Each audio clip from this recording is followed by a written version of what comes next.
Well, good Tuesday morning. Hey, how you doing this morning? Got your coffee? Oh boy, that gets me going. But I love just being with you. That's what really gets me going. Hey, this week we're talking about various pictures that the Bible talks about the church. The church are the followers of Jesus, and it's not a building. It, in English, it can be, but not in Greek, where it's the gathering of his people. And today's metaphor is the flock.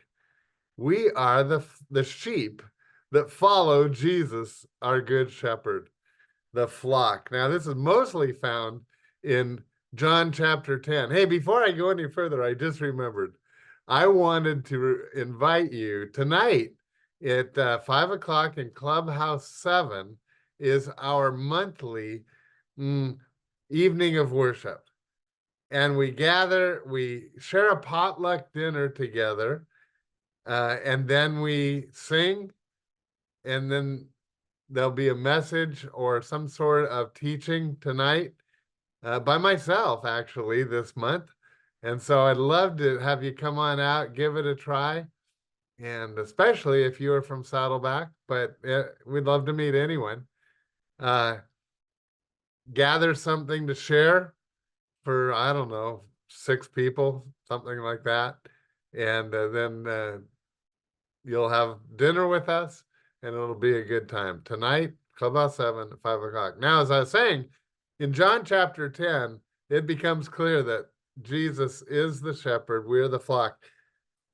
It says, John 10:16, Jesus is talking in all this. I have other sheep that are not of this pen. I must bring them also. They too will listen to my voice, and there will be one flock and one shepherd. He was talking about more people coming into his, what do you call a group of sheep? I don't know. But flock. Why? Oh my goodness. Yes, we're the flock of God. Oh boy. I think I'm just illustrating what it's like to be a sheep.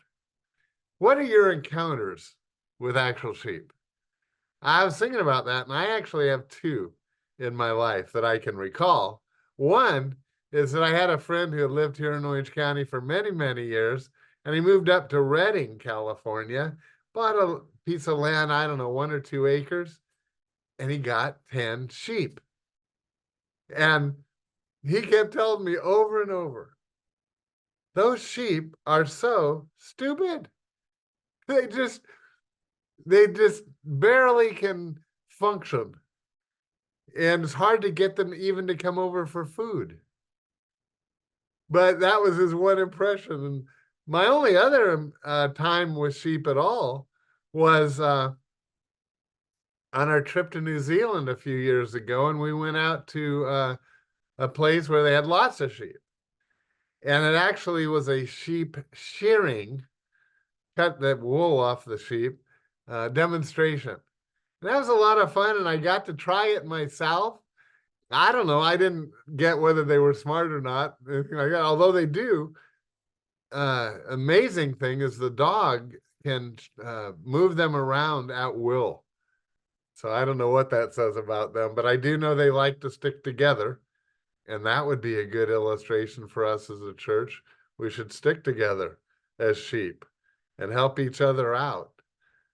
But the illustration and why Jesus puts this in the Bible, and we're called like his sheep, makes a very strong point. So this emphasis that the sheep, we belong to him, the shepherd. John chapter 10 at verse 26. May I read it to you?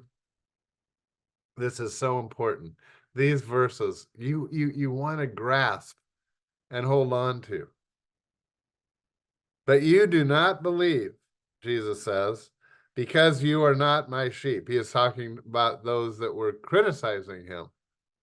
My sheep listen to my voice. I know them, and they follow me. That is sure what sheep do. I give them eternal life, and they will never perish. No one can snatch them out of my hand. My Father, who has given them to me, is greater than all. No one can snatch them out of my Father's hand. Do you see why I love this picture of a shepherd with his flock, and we are that flock? Because he's not going to let any of the wolves come and get us. There'll be nothing that can take us out of his hand.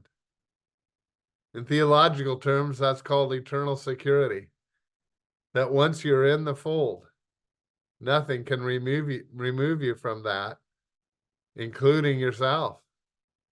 If you've truly given your heart, of course, if you've truly given your heart, why would you ever want to leave the shepherd? You would not.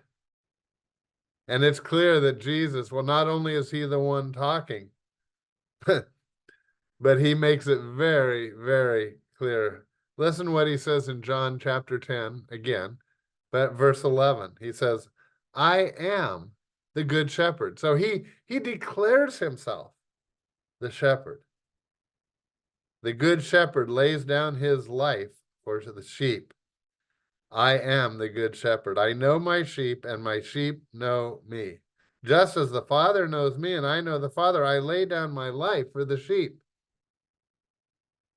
I have other sheep that are not of this pen. I must bring them also. In other words, other ethnicities of people. They too will listen to my voice, and there will be one flock and one shepherd. And Jesus declared himself, I am the good shepherd. Do you see how these metaphors, these pictures of Jesus and his followers are so important for us to get every single one of them? And that's why they're included in the Bible. And this one makes us so secure in our faith. You belong to Jesus. You'll always belong to Jesus. And in fact, just to make the point clear, what did he do? He did lay down his life for his sheep. That was still in the future when John 10 was recorded, or when he said what he said there. But in reality, that's exactly what happened. He did lay down his life so that you and I might have life, and that we stay in the fold forever. Psalm 23 says what? You know it. The Lord is my shepherd. I shall not want. He makes me lie down in green pastures. And on it goes till one of my favorite verses in the Bible. Though I walk through the valley of the shadow of death, you will be with me. You will be with me. The good shepherd of Psalm 23, when it's our time to go out of here into heaven, he promises to be with us. And he identifies, he is, the Lord is my shepherd. And here we now know in the New Testament that that shepherd is Jesus. Jesus the Messiah. No one else. No one else. Does that bring you joy? I hope it does. The all-loving, all-powerful Son of God, Jesus Christ himself, is our shepherd. You know, this physical sheep produce wool, and that's a useful product. And you and I, as his sheep, we produce our wool, so to speak, our ministries, and including our prayers. So we are a part of his flock, you and I. Love these pictures. I have another one for you tomorrow, and it will help your faith also. I hope I see you at night of worship tonight. See you then. Bye. Oh, come to the Father through Jesus the Son, and give him